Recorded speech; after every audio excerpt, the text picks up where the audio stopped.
నమస్కారం అండి. నేను doctor Kripan Kumar, general physician, Apollo hospitals Hyderabad. ఈరోజు డయాబెటీస్ గురించి కొన్ని పాయింట్స్ మీకు చెప్దాం అనుకుంటున్నాను. సో డయాబెటీస్ మెలిటస్ అనేది షుగర్ బీమారి, షుగర్ వ్యాధి అంటారు కదా, జనరల్ టాపిక్లో షుగర్ అంటారు. సో ఈ షుగర్ అనేది it is a metabolic disorder. So ఈ ఈ మధ్య కాలంలో చాలామందికి షుగర్ వ్యాధి చాలా ఎక్కువగా చూస్తున్నాము. సో షుగర్ అనేది 4 రకాలుగా ఉంటుంది. ఒకటి టైప్ 1 డయాబెటీస్, టైప్ 2 డయాబెటీస్, ఒకటి మోడీ అని ఉంటుంది, ఇంకోటి గెస్టేషనల్ డయాబెటీస్. సో 4 రకాల షుగర్ వ్యాధులు ఉంటాయి. టైప్ 1 డయాబెటీస్ అనేది మనము పుట్టిన పిల్లల్లో అండ్ 10-11 సంవత్సరాల వరకు వచ్చేవారిని టైప్ 1 డయాబెటీస్ అంటారు. అంటే వాళ్ళల్లో ఇన్సులిన్ ప్రొడక్షన్ అనేది ఉండదు. సో దానివల్ల షుగర్ వ్యాధి రావచ్చు వాళ్ళకి.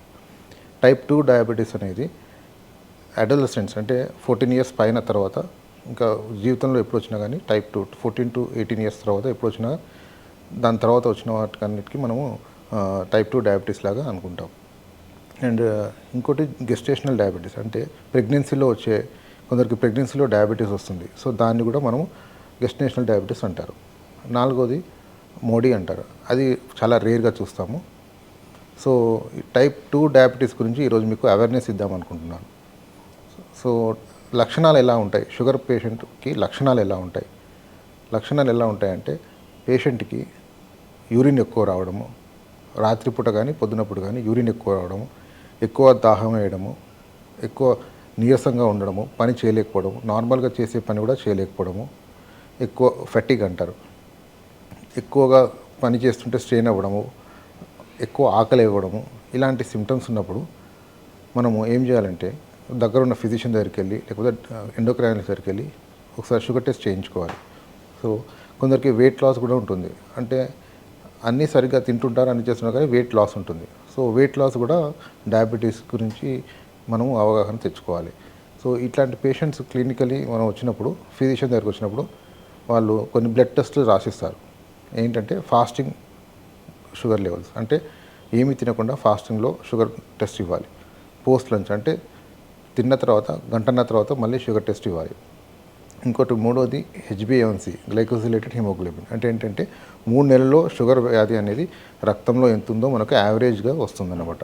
సో ఈ 3 రకాల టెస్టులు చేయొచ్చు. ఇంకొకటి కొందరికి షుగర్ అన్కంట్రోల్డ్ షుగర్, ఎక్కువ షుగర్ ఉంటే వాళ్ళకి యూరిన్లో కూడా షుగర్ ఉంటుంది. సో 4 రకాలుగా మనము షుగర్ ఉందా లేదా అని నిర్ధారణ చేసుకోవచ్చు. సో ఈ షుగర్ వచ్చింది అని అంటే మామూలుగా వాల్యూస్ ఏంటంటే ఫాస్టింగ్ షుగర్స్ వాల్యూస్ మనము 100 నుంచి 110 వరకు, 90 నుంచి 110 వరకు అనుకోవచ్చు. ఇంకా పోస్ట్ లంచ్ అనేది మనకు 130 నుంచి 150 వరకు normal ranges.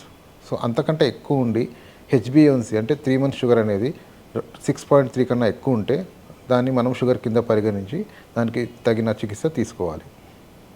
So first patient కొందరు ఈ మధ్య మేము చూస్తున్న పేషెంట్స్లో మోస్ట్ ఆఫ్ ద పేషెంట్స్కి స్ట్రెస్ అనేది చాలా ఎక్కువ ఉంటుంది. స్ట్రెస్ వల్ల కూడా షుగర్ అనేది చిన్న ఏజ్లోనే వస్తుంది. అంటే 30 ఏళ్ళకు 25 సంవత్సరాలకి 30 సంవత్సరాలకి షుగర్ అనేది చూస్తున్నాం.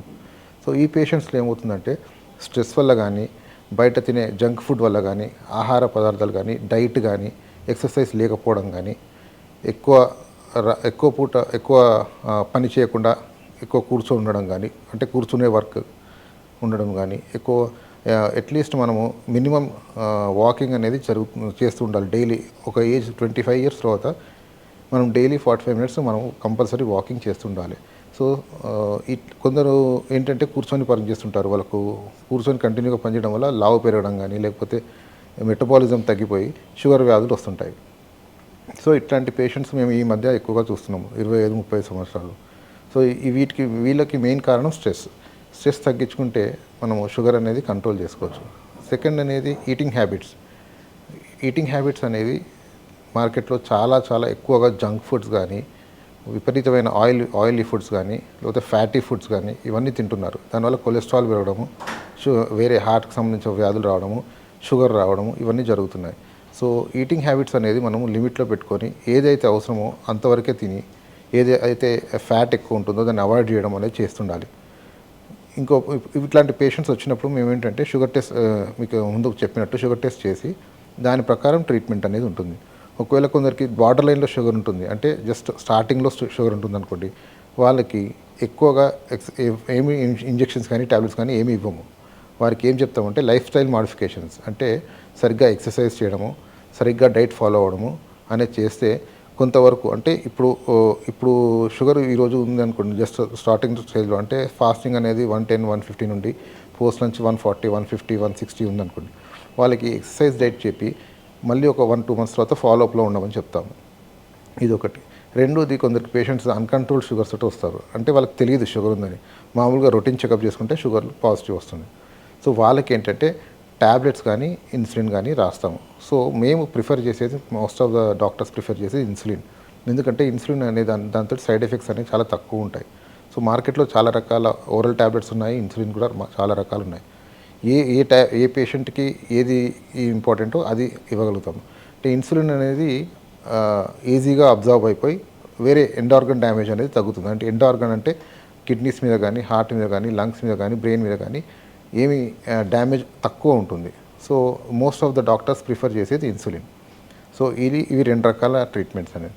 మార్కెట్లో మనకు వచ్చే ట్యాబ్లెట్స్ కానీ ఇన్సులిన్ కానీ డాక్టర్ని బట్టి, పేషెంట్ అలవాట్లను బట్టి, పేషెంట్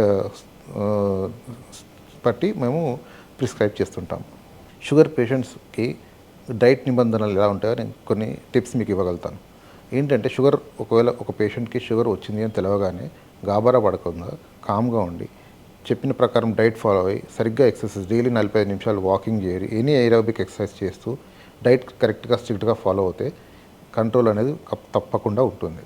సో ఫస్ట్ డైట్ అనేది విషయంకి వస్తే, పేషెంట్కి ఎవరికైతే షుగర్స్ ఉన్నారో వాళ్ళు కంప్లీట్లీ షుగర్ అనేది అవాయిడ్ చేసేసేయాలి. అంటే టీ కాఫీలో షుగర్ వేసుకోవద్దు, ఎట్లాంటి ఫ్రూట్స్ కానీ, జంక్ ఫుడ్ కానీ, బయట ఆయిలీ ఫుడ్ కానీ, బయట ఫుడ్ కానీ తినొద్దు. రైస్ అనేది తగ్గించుకోవాలి, తినాలి కానీ తక్కువ మోతాదులో తినాలి. రాత్రిపూట చపాతీలు కానీ, ఉప్మా కానీ, tiffins, any kind of tiffins తినొచ్చు. సో ఎక్కువ షార్ట్ ఇంటర్వెల్స్లో ఫుడ్ తీసుకుంటూ తక్కువ ఫుడ్ తీసుకోవడం అనేది always it's a good sign. So sugar అనేది కొంచెం కంట్రోల్లో ఉంటుంది.